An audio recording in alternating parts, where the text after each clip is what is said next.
ہر مسلمان مرد عورت کے لیے اتنی مقدار میں علم حاصل کرنا یہ فرض فرمایا گیا ہے کہ جس کے ذریعے وہ اسلام کے بنیادی عقائد کو سمجھ سکے، فرائض شرعیہ جو اس پر لازم فرمائے گئے اس کی ادائیگی کا صحیح طریقہ وہ جان سکے،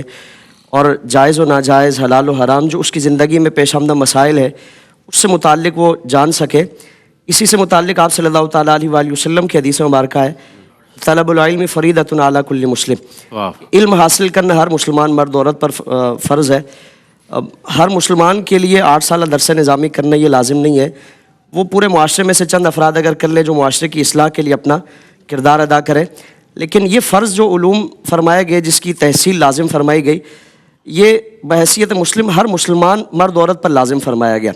اس کی تفصیل اگر ہم دیکھیں تو سب سے بنیادی جو علوم ہے وہ عقائد کا علم ہے، ایمانیات کا علم ہے، اللہ رب العالمین کی ذات و صفات کی معرفت ہے، عقیدہ توحید ہے، عقیدہ رسالت ہے، جسے ہم ایمان مفصل مجمل میں ہم پڑھتے ہیں۔ ان عقائد کا تفصیلی علم حاصل کرنا، ان سے متعلق قرآن و سنت کی تشریحات کے مطابق علم حاصل کرنا، یہ ہر مسلمان مرد عورت پر لازم فرمایا گیا۔ یعنی آج ہمارا المیہ یہ ہے کہ ہم اسلام کے جو بنیادی عقائد ہیں جن پر ہمارے دعوی ایمان کی بنیاد کھڑی ہے، ان سے متعلق بھی ہماری بے احتیاطی انتہا درجے کی ہوتی ہے، بلکہ اس سے متعلق بھی اگر ہم معاشرے کے تصورات کا جائزہ لیں تو عجیب عجیب طرح کے مذاق بنائے جاتے ہیں، تمسخر اڑایا جاتا ہے، جس طرح عقیدہ باس بعد الموت ہے یا مرنے کے بعد کے معاملات ہے، قبر حشر کے معاملات ہے، تو اس سے متعلق بھی ہمیں لوگوں کا ایک لاؤبالی پر نظر آتا ہے۔ حالانکہ ان چیزوں سے متعلق قرآن و سنت کی تشریحات کے مطابق علم حاصل کرنا ہر مسلمان پر لازم فرمایا گیا۔ اگر قرآن و سنت کی تشریحات کے مطابق نہیں ہے، زمانے کا ایک چل چلاؤ ہے، کبھی کہیں سے کچھ سن لیا، کبھی کسی سے کچھ سن لیا، اور اپنے طور پر ہی اگر وہ کچھ سیکھ کر اس کے مطابق اگر عقائد و نظریات اس نے اختیار کیے ہیں، یقیناً اگر اس میں کوئی بگاڑ ہے تو وہ اس کا دعویٰ ایمان معتبر نہیں ہے۔ پھر ایمان کی وجہ سے جو رشتے اس نے قائم کیے ہیں، نکاح وغیرہ کے متعلق معاملات ہیں، یہ ساری چیزیں تو وہ انسان کے سارے معاملات داؤ پہ لگ جاتے ہیں۔ بنیادی چیز وہ عقائد کا علم ہے، جس طرح قرآن و سنت نے ان عقائد کی تشریحات فرمائی ہیں اس سے متعلق علم حاصل کرنا یہ فرض فرمایا گیا۔ پھر اس کے بعد عبادات کا علم، جو عبادت جس پر مرد عورت پر لازم ہے، نماز کے تقاضے کیا ہیں، نماز کی شرائط کیا ہیں، اور نماز کس طرح صحیح ہوتی ہے، کیا کیا چیزیں نماز کو خراب کرنے والی ہیں، یہ ساری چیزوں سے متعلق علم حاصل کرنا یہ ہر مسلمان پر لازم فرمایا گیا۔ اور اس میں اگر بے احتیاطی کی اور نماز میں رسمی کارروائی ہو رہی ہے کہ باپ دادا سے ایک نسلی مسلمان ہے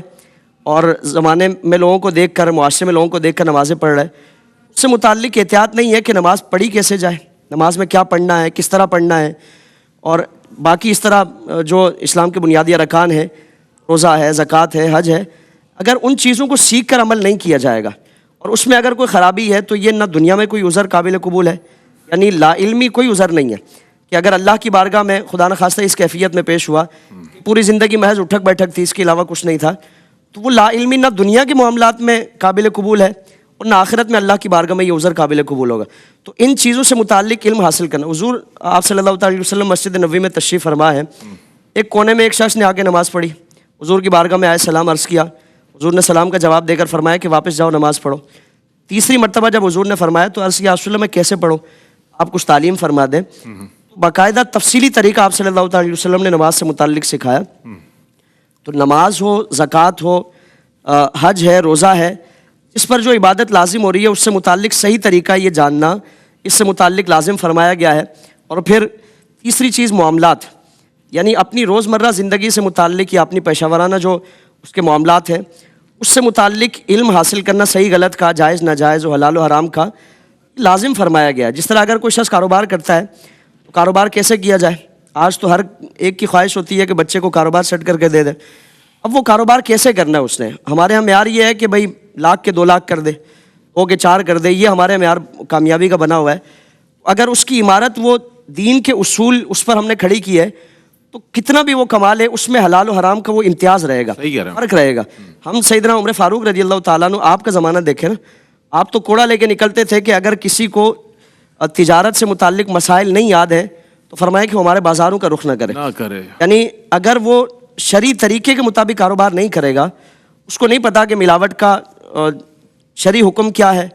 اسی طرح دھوکہ دہی ہے یا دیگر اس طرح کے معاملات ہیں، کیا چیزیں کس طرح تجارت کرنا جائز ہے، کس طرح نہیں، یہ تو تفصیلی احکام دین نے ہمیں بیان فرما دی ہے. بے شک بے شک. اور اسی پر ہماری عبادات کا دار و مدار، عبادت کی قبولیت کا دار و مدار ہے. تو ان چیزوں کا سیکھنا اور پھر اس کے بعد معاشرتی جو معاملات ہیں ان سے متعلق علم حاصل کرنا یہ ضروری ہے کہ اگر کوئی کسی کا اسٹیٹس شوہر کا ہے تو اس کی کیا ذمہ داری ہے، بیوی ہے اس کی کیا ذمہ داری ہے، والدین کی کیا ذمہ داریاں ہیں. ان چیزوں سے متعلق علم حاصل کرنا، اگر اپنی ذمہ داری کو پورا کیا جائے گا یقیناً ہم ان رشتوں کو اور وہ جو ہمارے مناسب ہیں، ہمارے جو ذمہ داریاں اور دائرہ کار ہے اس کو ہم طریقے سے نبھا سکیں گے. خدا نخواستہ اگر کوئی اس میں اونچ نیچ کا معاملہ ہوا اور غفلت و لاپرواہی کا معاملہ کیا گیا، دنیا میں اس کے نقصانات تو ہوں گئی، آخرت میں اللہ رب العالمین کی بارگاہ میں اس کا سخت مواخذے کا سامنا کرنا پڑ سکتا ہے. بہت عمدہ. ناظرین محترم وقفے کی جانب بڑھ رہے ہیں لیکن ایک کلام شامل کریں گے چند اشعار، اس کے بعد